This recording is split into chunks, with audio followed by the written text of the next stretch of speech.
الحمد لله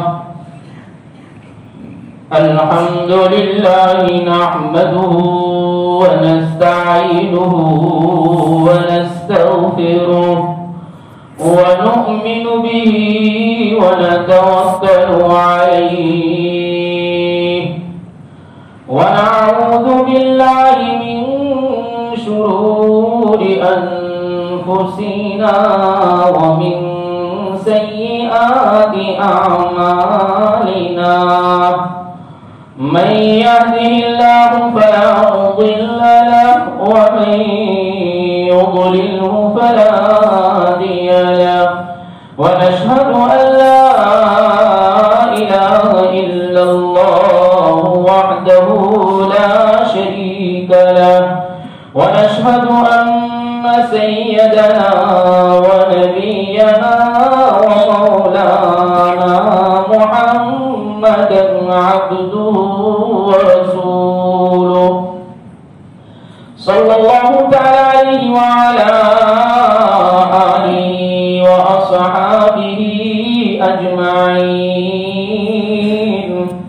أما بعد فأعوذ بالله من الشيطان الرجيم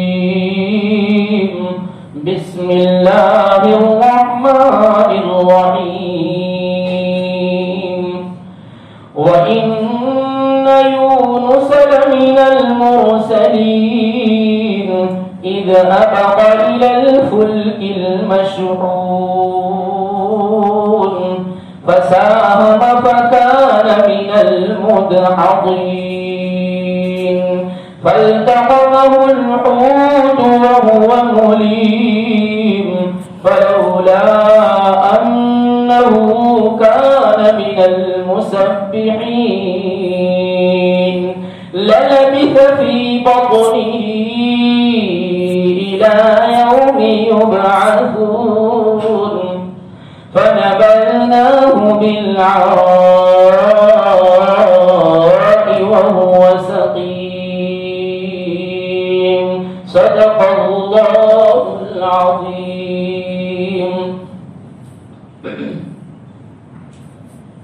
معزز سامعین کرام، رسالت کی کڑیوں میں سے ایک کڑی حضرت یونس علیہ السلام بھی ہیں، جس کا ذکر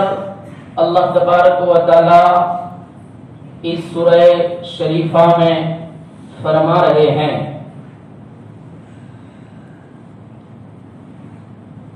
آج کی اس دن میں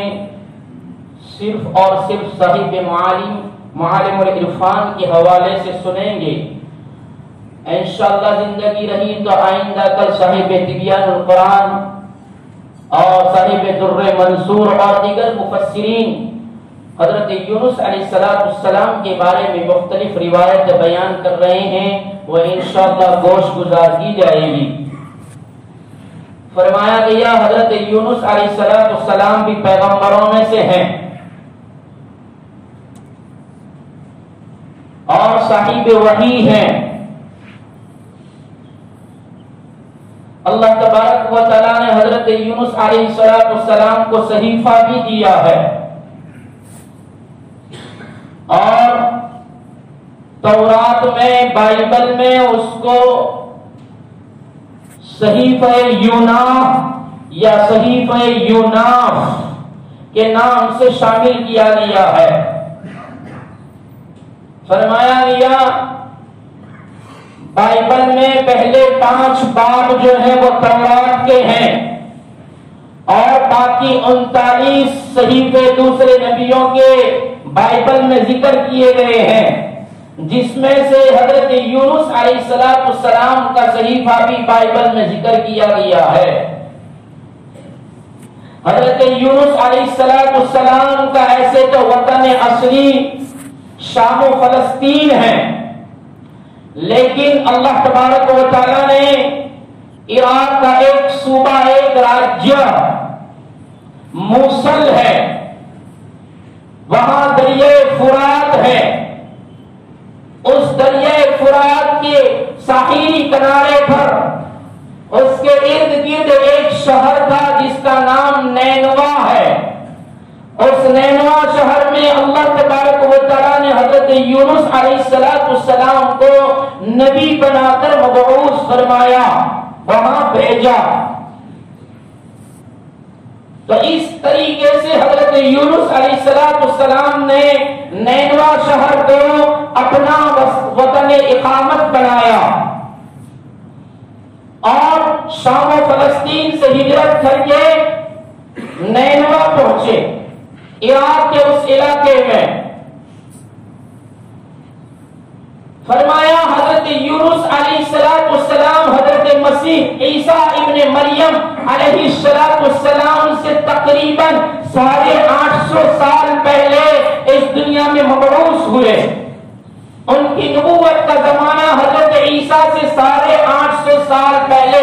تقریباً ہے۔ حضرت یعقوب علیہ السلام کی اولاد میں سے حضرت یونس بن متى ہے علیہ السلام، جس بنی اسرائیل میں کم و بیش 4000 انبیاء علیہ السلام تشریف لائے۔ ان 4000 میں سے حضرت یونس علیہ السلام بھی ہے۔ فرمایا گیا نینوا کا شہر بڑا متمدن شہر تھا، بڑا تہذیب والا شہر تھا، بڑے تمیز والے لوگ تھے، متمدن مہذب لوگ تھے، تہذیب والے۔ ان لوگوں میں حضرت یونس علیہ السلام نے توحید کی دعوت دی، توحید و رسالت کا پیغام دیا اور حق کے توحید اور حق کے رسالت ادا کیا اور کافی عرصے تک کرتے رہے۔ لیکن وہ مہذب لوگوں کو، ان تمیز والے لوگوں کو سب کچھ سمجھ میں آتا تھا، لیکن توحید سمجھ میں نہیں آتی تھی، رسالت کھوپڑیوں میں نہیں آتی تھی اور رسالت کو سمجھتے نہیں تھے۔ امت محمدیہ سے زیادہ مہذب کوئی نہیں ہو سکتا۔ اتنی مہذب امت، اتنی تہذیب والی امت، جس کا ذکر قرآن میں کیا جائے، جس کی شرافت کے تمغے قرآن بیان کریں، اس قوم کو بھی سب کچھ سمجھ میں آتا ہے۔ اپنی دنیاوی فروغ میں، اپنی دنیاوی ترقیات میں بڑے بڑے مشورے رکھتی ہے، بڑی بڑی رائے رکھتی ہے اور بڑے بڑے تمیز رکھتے ہیں اور بڑی بڑی صلاحیتیں رکھتے ہیں، لیکن ان صلاحیتوں کو اگر استعمال نہیں کیا جاتا تو اس میں نہیں استعمال کیا جاتا کہ مہذب اور تہذیب والا، متمدن اور تمدن والا، تمیز والا کس کو کہا جاتا ہے؟ جس کی سمجھ میں اللہ کے احکام آ جائے، محمد رسول اللہ صلی اللہ علیہ وسلم کی تہذیب آ جائے، محمد صلی اللہ علیہ وسلم کی شریعت سمجھ میں آ جائے، سنتیں سمجھ میں آ جائے، اس کو متمدن کہا جاتا ہے، اس کو مہذب کہا جاتا ہے۔ میں اور آپ خود سوچ لیں، میں کتنا متمدن، میں کتنا مہذب، میں کتنا تمیز والا۔ وہ متمدن قوم کو عرصے تک حضرت یونس علیہ السلام سمجھا رہے ہیں، ان کی سمجھ میں نہیں آیا تو آخر میں اللہ نے حکم دیا حضرت یونس علیہ السلام کو کہ اس قوم کو آخری مرتبہ وعید سنا دے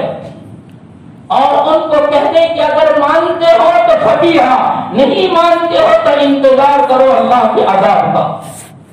یہ آخری پیغام اور آخری مرتبہ کی وعید سنا دو۔ حضرت یونس علیہ السلام اللہ کے حکم کے مطابق امتثال حکم میں قوم کو سمجھاتے ہوئے کہہ رہے ہیں، عرصے تک تمہیں بڑے پیار سے سمجھایا، بڑی محبتوں سے سمجھایا اور تمہیں فضائل سے سمجھایا، تمہیں عتاب اور وعیدوں سے سمجھایا، نہیں سمجھتے ہو تو آخری وعید سن لو، آخری حتمی فیصلہ سن لو کہ اب اگر نہیں مانو گے تو اللہ کا عذاب آئے گا، اس کا انتظار کرو۔ یہ پیغام دے دیا اور یہ پیغام دے کر حضرت یونس علیہ السلام اپنی بستی کو چھوڑ کر چلے گئے اور اللہ کے حکم کا انتظار نہ کیا۔ قوم کو وعید سنا کر، عذاب کی دھمکی سنا کر حضرت یونس علیہ السلام بس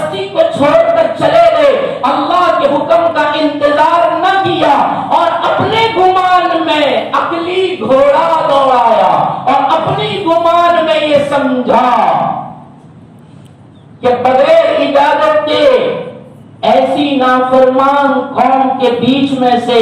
اس بستی کو چھوڑ کر چلے جانے سے اللہ کے عتاب اور اللہ کی گرفت میں نہیں آ سکتا. یہ اپنے گمان میں سوچا اور یہ سوچ کر بستی چھوڑ کر چلے گئے. یہ حضرت یونس علیہ السلام کی اجتہادی غلطی تھی. بالاختیار نہیں کیا, بالارادہ نہیں کیا, بلکہ یہ اجتہادی غلطی تھی. یہ حضرت یونس علیہ السلام کا جان بوجھ کر کرنا نہیں تھا, ایک اجتہاد اور سوچ اور اجتہادی غلطی کر بیٹھے جس کو اللہ تبارک و تعالیٰ نے حضرت یونس علیہ السلام کی جلد بازی کو اور اس اجتہادی غلطی کو اللہ نے بے صبری سے تعبیر کیا ہے اور اپنے پیغمبر حبیب صلی اللہ علیہ وسلم کو فرمایا فاصبر لحکم ربک ولا تکن کصاحب الحوت. اور میرے پیغمبر جی اور میرے حبیب جی محمد الرسول اللہ صلی اللہ علیہ وسلم سے اللہ فرما رہے ہیں فاصبر, صبر کیجئے, لحکم ربک, اپنے رب کے حکم کے انتظار میں صبر کیجئے, ولا تکن کصاحب الحوت, مچھلی والے پیغمبر یونس بن متی کی طرح نہ بن جائیے, اجلت نہ کیجئے, جلدی نہ کیجئے. یونس نے اجتہادی بھول کر دی اور جلدی کر دی, اجلت کر دی اور جلدی میں ہمارے حکم کا انتظار بھی نہ کیا. ہم نے قوم کے بارے میں وعید سنائی, ہم نے قوم کے بارے میں عذاب کا پیغام سنایا. ہم نے یہ نہیں کہا تھا کہ یونس تو بستی چھوڑ کر چلا جا. اس نے اپنے آپ میں سوچ کر کے اجتہادی بھول کر کے اپنے آپ کو بستی سے الگ کر دیا اور بستی کو چھوڑ کر پہاڑوں کا راستہ اختیار کر لیا. یہ اس کی اجتہادی بھول تھی. اور پیغمبر آپ ایسا نہ کیجیے گا, صبر کیجیے جب تک ہمارا حکم نہ آ جائے, اس تک صبر کیجیے. تو یہ حضرت یونس علیہ السلام کا یہ جو فعل تھا وہ اجتہادی بھول تھی. اللہ کے حکم میں جان بوجھ کر حضرت یونس علیہ السلام نے نہیں کیا. اور اگر یہ معمولی اور اجتہادی بھول اگر عام لوگ کرتے ہیں تو اس پر اللہ کی پکڑ نہیں آتی, لیکن پیغمبر اور انبیاء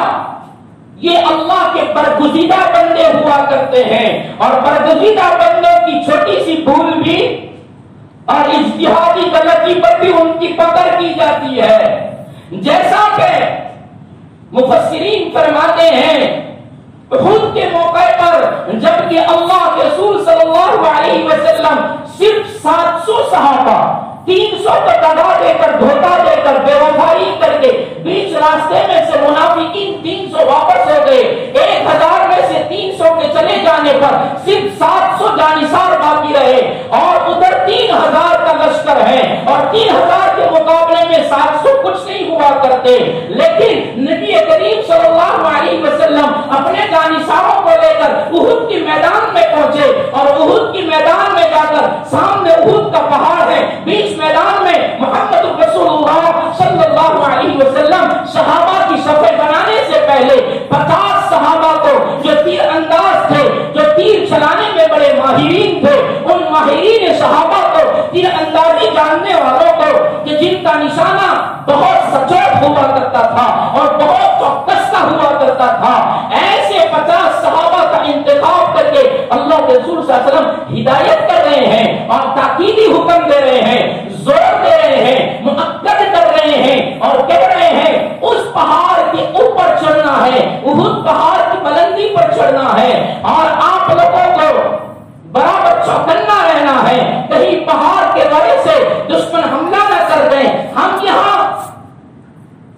650 جو ہیں وہ ان سے مقابلہ کریں گے, تم 50 سے اوپر رہنا ہے اور اگر شکست ہو یا فتح ہو, جیت ہو یا ہار ہو, جب تک تمہارا نبی نہ کہے وہاں تک مت اترنا. یہ ہدایت تھی اور تاکیدی ہدایت کہ جب تک میں نہ کہوں وہاں تک اوپر سے مت اترنا.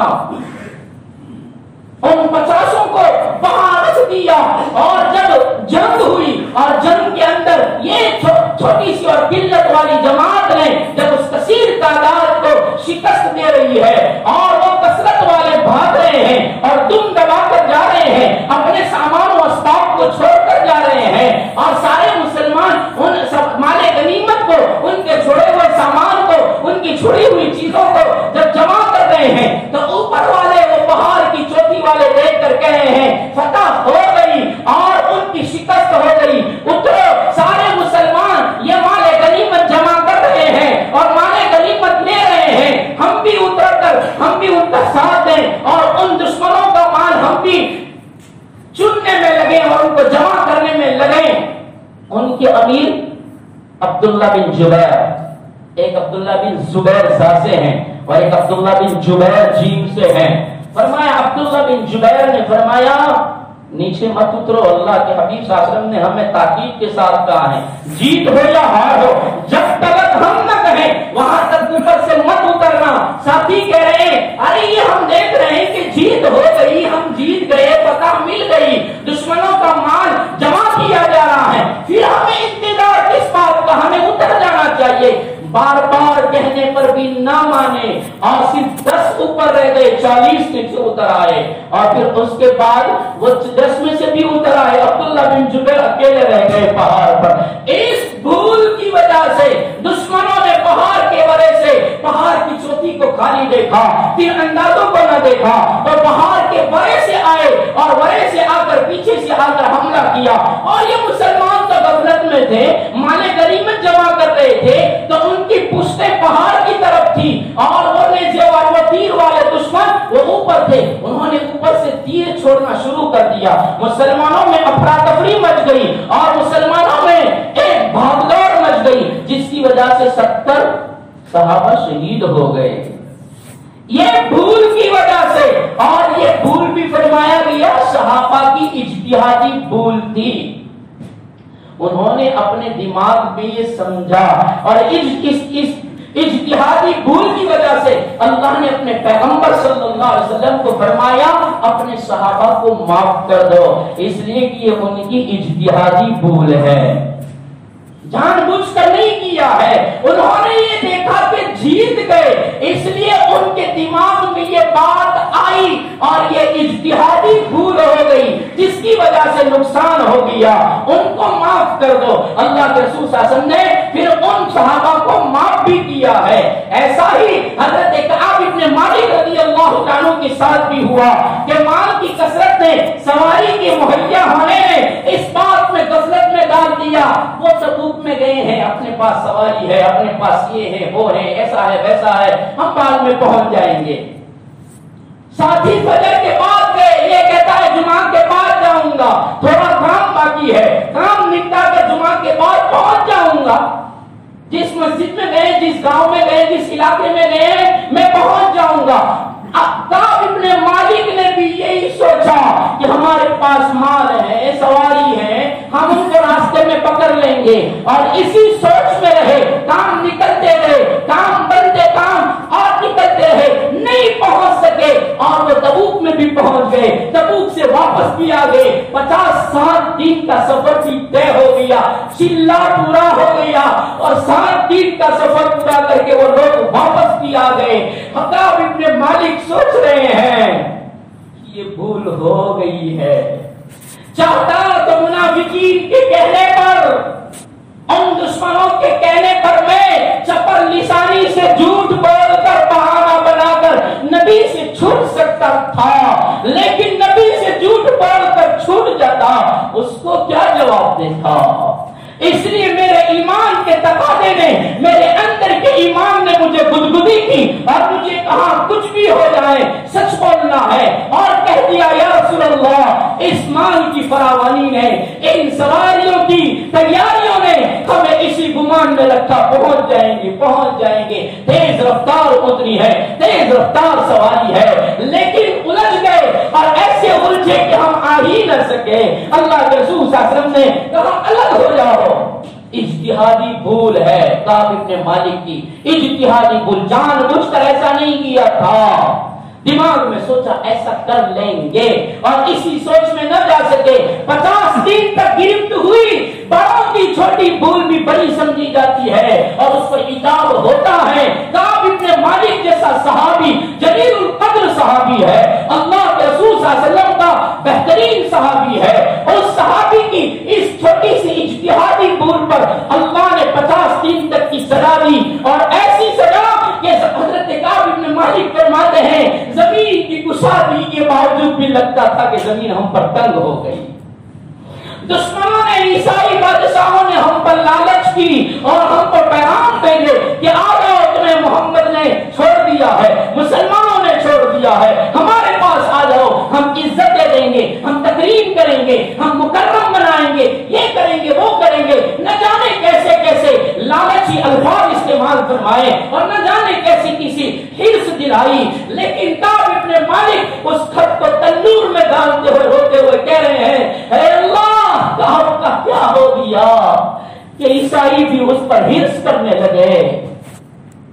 اس اجتہادی بھول پر کعب ابن مالک کو 50 دن تک چھٹ چھٹا رکھا، یہاں تک کہ بیوی سے بھی دور کر دیا، صحابہ نے بولنا بند کر دیا اور ایسا بائیکاٹ کیا گیا، کوئی دیکھتا نہیں ہے، اپنے بھائی کی طرف دیکھتا ہے تو بھائی بھی منہ پھیر لیتا ہے، نبی کے پاس، نبی کی مسجد میں جا کر نماز پڑھتا ہے، نبی جب میں نماز میں مشغول ہوتا تھا نبی میری طرف دیکھتے تھے، جب میں نبی کی طرف دیکھتا تو نبی اپنا چہرہ پھیر لیتے تھے۔ اتنا کٹھن دن آیا اور اتنی کٹھنائیوں کو برداشت کیا، اس کے بعد 50 دنوں کے بعد اس اجتہادی غلطی کی وجہ سے اور اجتہادی بھول کی معافی پر اللہ تبارک و تعالیٰ نے اللہ کے رسول صلی اللہ علیہ وسلم سے فرمایا کعب کو معاف کر دو، ہم نے معاف کر دیا ہے، آپ بھی معاف کر دو۔ تو یہ اجتہادی بھول ہوتی ہے جس پر بڑوں کی پکڑ ہوتی ہے، عام مومنین کی، عام مسلمانوں کی، عام لوگوں کی ایسی اجتہادی بھول پر پکڑ نہیں ہوتی۔ تو حضرت یونس علیہ السلام نے یہ بھول کر ڈالی، عصمت انبیاء کا مسئلہ اس کو واضح کرنا ضروری ہے کہ عصمت انبیاء کے مسئلے کو وضاحت کے ساتھ بیان کیا جائے، کہیں پیغمبر کی عصمت پر داغ نہ لگے اور مجھ جیسا ادھورا سننے والا کہیں یونس کی پیغمبری پر دبا نہ لگائے۔ اس لیے مفسرین نے عصمت انبیاء کی وضاحت کرتے ہوئے فرمایا انبیاء سے اجتہادی تھوڑی چھوٹی سی بھول تو ہوا کرتی ہے، جیسے یونس سے ہوئی، آدم سے ہوئی، ابراہیم سے ہوئی، موسیٰ سے ہوئی، انبیاء سے اجتہادی بھولیں تو ہوئی ہے، لیکن یہ طے شدہ بات ہے، پکی اور یقینی بات ہے، گارنٹی والی بات ہے، یہ تفسیر کا فائدہ ہے، لیکن امت سمجھتی نہیں ہے۔ ایک 29 دن اللہ موقع دیتا ہے، امت اس میں بھی نہیں بیٹھتی، یہ قرآن سننے کے لیے بھی نہیں بیٹھتی۔ اللہ مجھے آپ کو صحیح سمجھا دیں۔ فرمایا یہ اجتہادی بھول تو ہو سکتی ہے لیکن کسی پیغمبر سے گناہ کا صدور نہیں ہو سکتا، اس لیے کہ گناہ کے صدور میں اللہ ان کی حفاظت کرتا ہے، اللہ ان کی حفاظت کرتا ہے۔ اگر پیغمبر جان بوجھ کر کوئی گناہ کر لیں، کوئی بھول کر لیں تو فرمایا وہ دائرہ نبوت سے نکل جاتا ہے۔ بالاختیار، بالارادہ اگر کوئی پیغمبر بھول کر دیں اور کسی گناہ کا ارتکاب کر لیں تو فرمایا وہ دائرہ نبوت اور رسالت سے نکل جاتا ہے، جیسا اللہ نے ان کی نبوت کی پاک دامنی پر اور ان کی عصمت پر اور ان کی عصمت کی وضاحت کرنے کے لیے اللہ نے قرآن میں حضرت یوسف علیہ السلام کے بارے میں فرمایا كذلك لنصرف عنه السوء والفحشاء إنه من عبادنا المخلصين۔ کہ یوسف اور زلیخا کا دام فریب سے بچاتے ہوئے، زلیخا کی دام فریب تھی، زلیخا کی ایک رچی بسائی پیکرے سے اللہ تبارک و تعالیٰ نے یوسف کو بچانے کے بعد فرمایا کہ ہم ہمارے بندوں کو، ہمارے برگزیدہ بندوں کو بے حیائی سے، فحشکاری سے اسی طرح بچاتے ہیں جس طرح ہم نے یوسف کو بچایا، اس لیے کہ یوسف ہمارا مخلص بندہ تھا، اور جو مخلص بندہ ہوا کرتا ہے اللہ ایسے گناہوں کی وجہ سے اور ایسی طغیانیوں میں، بے حیائیوں میں، عریانیتوں میں اللہ ان کی حفاظت کر کے دکھاتا ہے۔ كذلك لنصرف عنه السوء والفحشاء إنه من عبادنا المخلصين۔ مخلصین کی، مخلص بندوں کی اسی طرح حفاظت کی جاتی ہے۔ اس لیے مولانا اشرف علی تھانوی حکیم الامت، مولانا اشرف علی تھانوی رحمۃ اللہ علیہ اپنے تفسیر کی کتاب بیان القرآن میں مولانا اشرف علی تھانوی رحمۃ اللہ علیہ فرماتے ہیں انبیاء حقیقی گناہ سے مبرہ ہوتے ہیں، پاک ہوتے ہیں، اور ان سے کوئی چھوٹی سی لغزش ہو جاتی ہے اور اجتہادی بھول ہو جاتی ہے، اس پر ان کو جو سزا دی جاتی ہے وہ سزا بھی حقیقی نہیں ہوا کرتی، وہ سزا بھی ان کے جسم کو صرف تنبیہ کرنے کے لیے دی جاتی ہے۔ پیغمبر حقیقی گناہ سے بھی پاک ہوتا ہے اور حقیقی عقوبت یعنی حقیقی سزا سے بھی پاک ہوتا ہے۔ اور حضرت شاہ ولی اللہ محدث دہلوی رحمۃ اللہ علیہ اپنے مکتوب میں لکھتے ہیں، جس مکتوب کو صاحب معالم العرفان نے لکھا اس صورت میں، اس آیت کے تحت میں وَإِنَّ يُونُسَ لَمِنَ الْمُرْسَلِينَ إِذْ أَبَقَ إِلَى الْفُلْكِ الْمَشْحُونِ، تو اس کے تحت میں لکھا شاہ ولی اللہ محدث دہلوی رحمۃ اللہ علیہ فرماتے ہیں کوئی بھی نبی اللہ کے کسی بھی حکم میں بالکل کوتاہی نہیں کرتا، اللہ کے کسی بھی حکم میں کوئی بھی نبی ذرہ برابر بھی کوتاہی اور سستی اور لاپرواہی نہیں کرتا۔ اور پھر فرمایا دیکھ لیجیے نبی کریم صلی اللہ علیہ وسلم کے بارے میں اللہ نے فرمایا یا ایھا الرسول بلغ ما انزل الیک من ربک وان لم تفعل فما بلغت رسالتہ، اور رسول اور پیغمبر اور نبی اور آمینہ کے در یتیم اور شہنشاہ کونین اور سرور کونین صلی اللہ علیہ وسلم اور رسول، یاد رکھیے جو وحی آپ کی طرف کی جاتی ہے وہ لوگوں میں سنائیے، لوگوں کو بتائیے اور حق کے رسالت ادا کیجیے، حق کے توحید ادا کیجیے۔ وَإِن لَّمْ تَفْعَلْ فَمَا بَلَّغْتَ رِسَالَتَهُ، اگر اس میں کوتاہی ہو گئی، سستی ہو گئی، پیغام پہنچانے میں ذرا آنکھ بھی چوری ہو گئی تو یاد رکھیے گا رسالت کا حق ادا نہیں ہوگا، اور رسالت کا حق ادا نہ ہونے پر، رسالت کا جو ذمہ دار بنایا وہ حق ادا نہ ہونے پر باز پرس کی جائے گی۔ اس لیے کوئی بھی نبی اپنے اللہ کا حکم پہنچانے میں ذرہ برابر بھی کوتاہی نہیں کرتا۔ یونس علیہ السلام نے بھی اللہ کے حکم کو پہنچانے میں کوتاہی نہیں کی، اور حضرت یونس کا عرصہ دراز تک سمجھانے کے بعد، یہ وعید سنانے کے بعد بستی سے نکل جانا یہ پیغام حق اور پیغام رسالت اور پیغام توحید کے خلاف نہیں ہے، اور یہ اجتہادی بھول ہے۔ اس لیے وضاحت کر دی گئی عصمت انبیاء کی، اور فرمایا گیا عصمت انبیاء کی وضاحت اس لیے ضروری ہے کہ بہت سے لوگوں نے عصمت پیغمبری میں بڑی گڑبڑ کی ہے، اور بہت سے لوگوں نے انبیاء کی عصمت کو داغدار کیا ہے اور انبیاء پر الزامات لگائے ہیں۔ فرمایا یہود و نصارہ نے کبائر بڑے گناہوں کی نسبت انبیاء کی طرف کی ہے، اور کہا نبیوں نے بڑے بڑے گناہ بھی کیے ہیں۔ اسی طرح اس زمانے میں صاحب معالم العرفان لکھتے ہیں اس زمانے میں مولانا مودودی اعلیٰ حضرت انہوں نے بھی تفسیر کی کتاب لکھی اور بڑی ضخیم تفسیر کی کتاب لکھی۔ فرمایا مولانا مودودی بڑے ذہین تھے، بڑی پتے کی بات دھیان سے سنو، بڑے ذہین تھے، بہت ساری کتابیں لکھی، انگریزی زبان میں بھی، فارسی میں بھی، اردو میں بھی، عربی میں بھی، بڑے ذہین تھے، لیکن انہوں نے اپنی تفسیر میں بڑی گڑبڑ کی ہے اور انبیاء کے بارے میں بڑی غلطیاں کی ہے، جس کی وجہ سے دوسرے علماء ان کے تعاقب میں لگ گئے، ان کے پیچھے پڑ گئے اور کہا کہ تم نے تفسیر میں یہ غلطیاں کی ہے اور انبیاء کی شان میں ایسی ایسی غلطیاں کی ہے. کیوں؟ اس لیے کہ مولانا مودودی بھی جو تھے وہ مولصب نہیں تھے. ہاں، انہوں نے اپنا زانوئے تلمس کسی کے سامنے طے نہیں کیا، کسی استاد کے پاس نہیں پڑھے ہیں. انہوں نے کتاب کے ذریعے سے علم حاصل کیا، کتابیں پڑھتے تھے اس سے علم حاصل کیا اور اپنی ذات سے کتابیں پڑھ کے مطالعے کر کے اپنے آپ کو مولوی بنا دیا. اور جو بغیر کتاب، بغیر استاد کے، بغیر تعلیم لیے ہوئے زانوئے تلمس کسی کے سامنے رگڑے بغیر کوئی کتابیں اور اخبارات اور رسالے پڑھ کر کوئی عالم بنتا ہے، وہ ضرور گڑبڑ کرتا ہے. آج یہ امت بھی چند کتابیں پڑھ کر مولصبوں کے سامنے بھی مناظرہ کرتی ہے. چلنا دیا، دو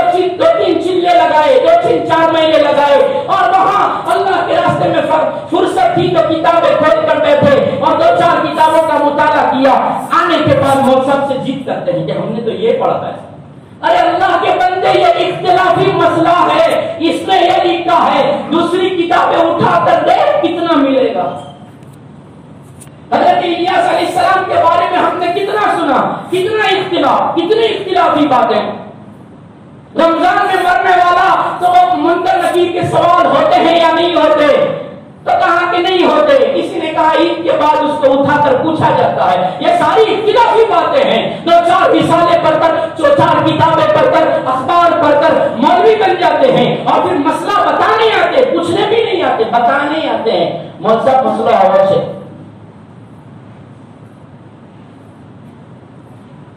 مفتی سے بھی آگے بڑھ جاتے ہیں. تو یہ مودودی صاحب بھی جو تھے انہوں نے تفسیر لکھی، لیکن وہ اپنے ذہن سے کتابیں پڑھ کر کسی استاد کے پاس پڑھے نہیں تھے. اس لیے انہوں نے گڑبڑ کی اور اتنی گڑبڑ کی، یونس علیہ السلام کے بارے میں انہوں نے لکھا مودودی صاحب نے کہ یونس علیہ السلام نے حق کے رسالت میں، حق کے توحید میں کوتاہیاں کی جس کی وجہ سے ان پر آزمائش آئی. فرمایا یہ سراسر غلط ہے، سراسر غلط ہے. انبیاء کبھی بھی حق کے رسالت میں ذرہ برابر بھی کاہلی اور سستی اور کوتاہی نہیں کرتے. اگر کوتاہی کرتے تو منصب رسالت سے نکل جاتے. اجتہادی بھول کو انہوں نے حضرت یونس پر ٹھوک ڈالا اور حضرت یونس پر الزام لگا دیا کہ یہ حق کے رسالت میں کچھ کوتاہیاں ہوئی جس کی وجہ سے ان پر ابتلا آئی. حالانکہ ایسا نہیں ہے. حضرت یونس علیہ السلام نے حق کے رسالت میں ذرہ برابر بھی کوتاہی نہیں کی ہے. وہ اجتہادی بھول تھی جس کی وجہ سے اللہ تبارک و تعالیٰ نے ان کی آزمائش کی اور ان کو ابتلا میں ڈالا اور ان کو امتحان میں ڈالا. وہ ایک اجتہادی بھول کی وجہ سے تھا.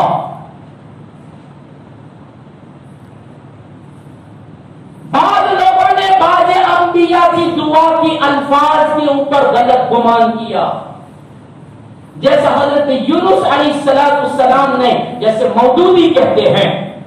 کہ حضرت یونس علیہ السلام نے مچھلی کے پیٹ میں فرمایا لا الہ الا انت سبحانک انی کنت من الظالمین.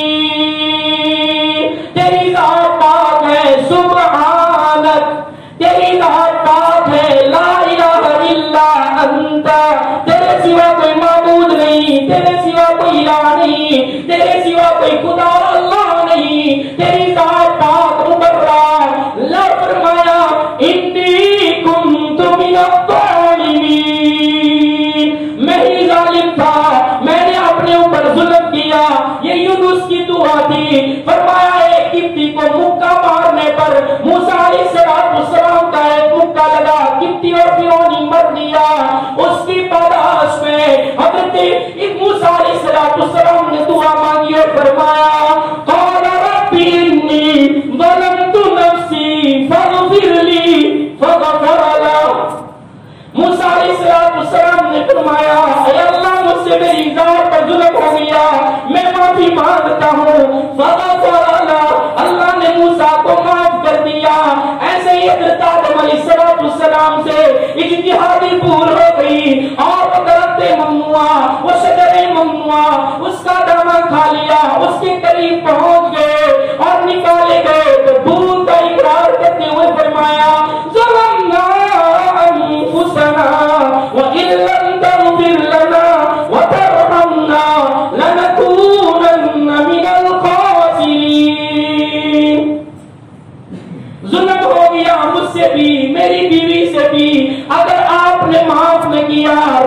کی چادر نہ تانی اور رحم نہ کیا تو ہم تو خاسرین میں سے ہو جائیں گے، نقصان اٹھانے والے ہو جائیں گے۔ تو ان نبیوں کی دعا کے ان الفاظ میں کہ ظلمتو، تو بعضوں نے کہا کہ ان سے بڑی بھول ہوئی، گناہ ہوا، اس لیے تو انہوں نے کہا کہ ہم سے ہماری ذات پر ظلم ہو گیا۔ حالانکہ یہ گناہ نہیں تھا، یہ اجتہادی بھول تھی، اور پیغمبر کی شان یہ ہے، ان کا منصب ایسا ہے، ان کا مقام ایسا ہے کہ اپنے منصب کو مد نظر رکھتے ہوئے، اپنے مقام کو دیکھتے ہوئے انہوں نے اس چھوٹی سی اجتہادی بھول کو بھی اپنی ذات پر ظلم سمجھا اور اپنی ذات پر ظلم کی طرف اس کو منسوخ کیا اور اس سے تعبیر کیا کہ ہم نے ہماری ذاتوں پر ظلم کیا ہے۔ حالانکہ یہ اجتہادی بھول تھی، انہوں نے پیغمبر کی شان یہ ہے کہ ان سے چھوٹی سی لغزش بھی نہ ہو، اس لیے انہوں نے کہا کہ ہم نے ہماری ذاتوں پر بڑا ظلم کر دیا۔ تو یہ اجتہادی بھول تھی۔ اس کے بعد حضرت یونس علیہ السلام اس اجتہادی بھول کر کے بستی چھوڑ کر نکلے، اور نکل کر کہاں گئے اس کو اللہ بیان فرما رہے ہیں، اذ ابق الى الفلك المشحون۔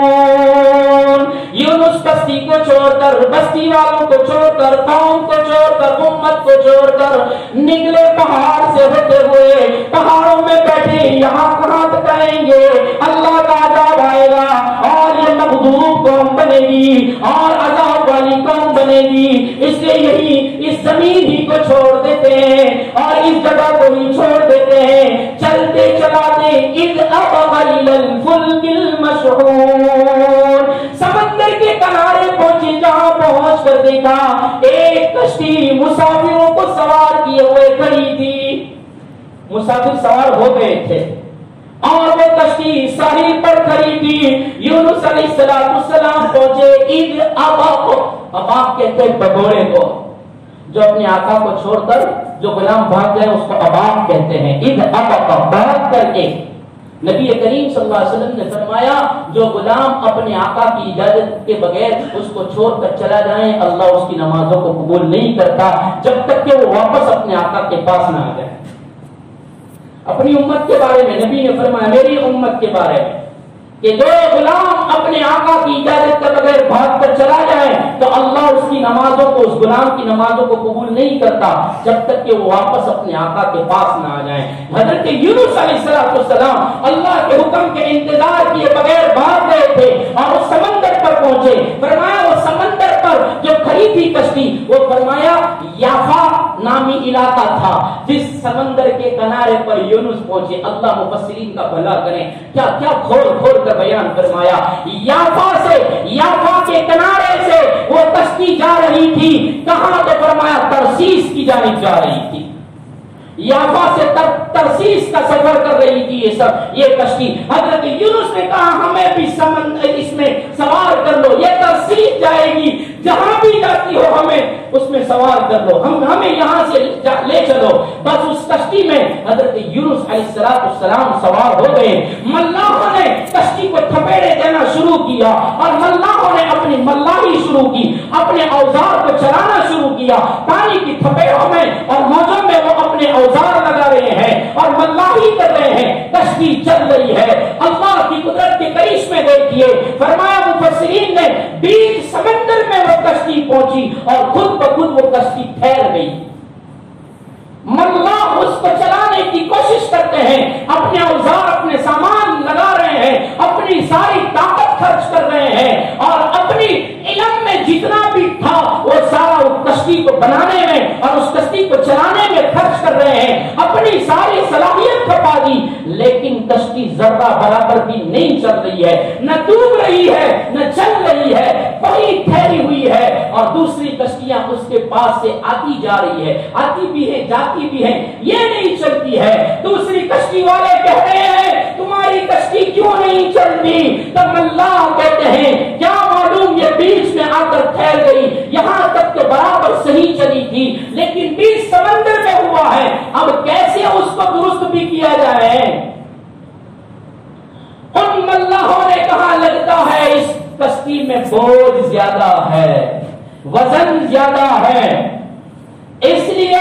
اس کشتی میں سے کسی ایک آدمی کو سمندر میں پھینک دو تاکہ بوجھ ہلکا ہو جائے۔ لیکن یہ جملہ قرین قیاس نہیں ہے، سمجھ میں آوے ایسی بات نہیں ہے، اس لیے کہ اگر بوجھ زیادہ ہونے پر مرد کو پھینکا جائے اس کے بجائے تو سامان کو پھینک دیا جائے کہ سامان پھینکنے سے بوجھ ہلکا ہو جائے گا۔ ایک آدمی کے پھینکنے سے بوجھ کیا ہلکا ہو سکتا ہے؟ لیکن ملاحوں نے کہا بات ایسی نہیں ہے، بات یہ ہے دوسرے ملاح کے وطن ہے، یہ کشتی کے ملاح کہتے ہیں کشتی چلانے والے، کشتی ہماری ہے اور ہم جانتے ہیں، ہمارا تجربہ اور انوبھو ہے، جب بھی کوئی غلام اپنے آقا سے بھاگ کر آ جاتا ہے اور ایسا بغورا غلام جب بھی کشتی میں شامل ہو جاتا ہے اور سوار ہو جاتا ہے اس کی نحوست سے کشتی ڈوب جایا کرتی ہے۔ اس لیے ہم اعلان کرتے ہیں سواروں اور مسافروں کے درمیان جو بھی اپنے آقا سے روٹ کر بھاگ کر آیا ہو وہ سمندر میں چھلانگ لگا دیں۔ ایک کا ڈوب جانا دو ساروں کے ڈوبنے سے بہتر ہے۔ اگر ایک ڈوبے گا اور جان جائے گی دوسروں کی مسافروں کی جان بچ جائے گی، اس لیے جو بھی ایسا ہو وہ سمندر میں چھلانگ لگا دیں۔ چھلانگ لگانے کی باری آئی لیکن مسئلہ یہاں بڑا مشکل ہو گیا کہ تمیز کون کرے کہ اس میں بھگوڑا کون ہے۔ کوئی کودنے کے لیے تیار نہیں ہے، جس کو اپنی جان پیاری نہیں ہے،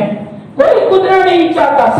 سارے مسافروں میں کشتی پانی پر ہے۔ ارے اللہ کرے جلدی کرو، لگتا ہے کشتی ڈوب جائے گی، ہمیں خطرہ ہے کہ سب کی جانیں جائے گی، کود پڑے، کوئی نہیں نکلتا، جس کو قرآن بیان فرما رہے ہیں فَسَاهَمَ فَكَانَ مِنَ الْمُدْحَضِينَ۔ کوئی نہیں کودتا، کوئی نہیں اٹھتا اور کسی ملاح کی آواز پر کوئی بھی چھلانگ نہیں لگاتا۔ کشتی والوں نے سب نے مشورہ کر کے، مشاورت وہاں بھی ہو رہی ہے سمندر کے بیچ میں، مشورہ ہوا اور مشاورت سے باتیں ہوئی، کوئی نہیں کودتا تو یہ کرو، قرآن دازی کرو، چٹھیاں ڈالو، نام لکھ کر چٹھیاں ڈالو، جس کے نام کی چٹھی نکلے اس آدمی کو چھلانگ لگانا ہوگا، اگر چھلانگ نہ لگاوے تو کشتی والے پکڑ کر اس کو اندر پھینک دیں۔ فَسَاهَمَ فَكَانَ مِنَ الْمُدْحَضِينَ۔ سب نے طے کر لیا، سب اس پر راضی ہو گئے، ہاں چٹھیاں اچھالو، اس لیے کہ سب نردوش تھے، وہ تو جانتے تھے ہم نے کچھ نہیں کیا، ہم تو کسی آقا کے غلام ہیں ہی نہیں۔ فَسَاهَمَ یونس کو بھی شامل کر لیا گیا، فَسَاهَمَ یونس کو بھی سہم بنا دیا گیا، شریک بنا دیا گیا کہ چٹھیوں میں آپ بھی ہوں گے، آپ کا نام بھی ہوگا۔ اور حضرت یونس علیہ السلام بعض مفسرین فرماتے ہیں یونس کے چہرے کو اور یونس کی شکل و صورت کو اور یونس کی وضاحت کو دیکھ کر، یونس کی معصومیت کو دیکھ کر، یونس علیہ السلام کے نورانی چہرے کو دیکھ کر کشتی والے کہہ رہے ہیں آپ ہی چٹھیاں اچھالیے، کہ چٹھی اچھالنے کے لیے آپ ہی نیک لگتے ہیں، آپ کی معصومیت یہ کہتی ہے آپ سب سے اچھے ہیں، اس لیے یہ ساری چٹھیاں کشتی میں آپ ہی اچھالیے۔ فَسَاهَمَ فَكَانَ مِنَ الْمُدْحَضِينَ۔ اللہ یونس کو یہاں مغلوب کرنا چاہتا ہے۔ اللہ اکبر۔ اجتہادی چھوٹی بھول پر اللہ یہاں عتاب، یہاں سزا دے رہا ہے، اور وہ سزا حقیقی نہیں بلکہ جسمانی سزا ہے۔ اس لیے اللہ فَسَاهَمَ فَكَانَ مِنَ الْمُدْحَضِينَ۔ مغلوب ہونے والا تھا یونس، سب نے چٹھیاں دے دی اور یونس نے چٹھیاں اچھالی اور اچھال کر ہر ایک نے چٹھی لے لی، یونس نے بھی چٹھی لی، سب نے چٹھیاں کھولی، کسی کا نام نہیں، یونس کی چٹھی کھولی گئی تو اندر یونس کا نام ہے۔ سارے چہرے کو دیکھ کر کہنے لگے نہیں نہیں یہ بگوڑا نہیں ہو سکتا، اس کے چہرے کی